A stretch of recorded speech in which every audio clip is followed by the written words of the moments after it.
हिंदू धर्म में महापुराण की संज्ञा दी गई है।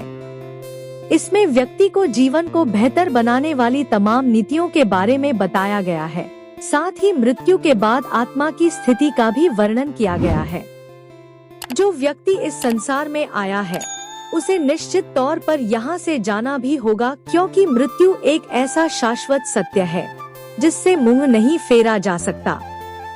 हमारे जीवन काल में जो कुछ भी घटता है वो सब तो हम लोग देखते भी हैं और महसूस भी करते हैं, लेकिन मृत्यु के बाद हमारी आत्मा के साथ क्या होता है इसका पता किसी को नहीं होता।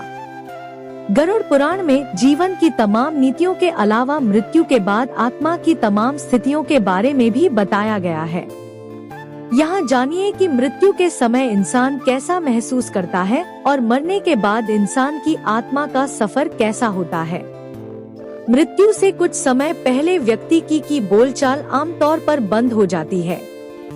उसकी सभी इंद्रियां शिथिल पड़ने लगती हैं और वो परमात्मा की दिव्य दृष्टि से सारे संसार को एक रूप में देखना शुरू कर देता है।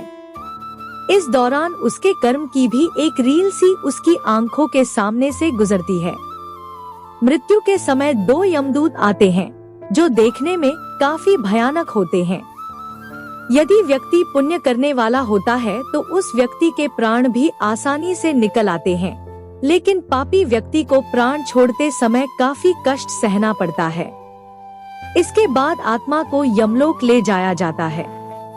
यमलोक जाने के बाद उस आत्मा को उसके कर्मों का लेखा जोखा दिखाया जाता है और उसे फिर आकाश मार्ग से 13 दिनों के लिए उसके घर पर छोड़ दिया जाता है। घर आने के बाद आत्मा अपने शरीर में प्रवेश का प्रयास करती है, लेकिन यमदूत के बंधन से उसका मुक्त हो पाना मुमकिन नहीं होता। मृत व्यक्ति की संतान 10 दिनों तक उसके निमित्त जो पिंडदान करती है उससे ही आत्मा को चलने की शक्ति मिलती है।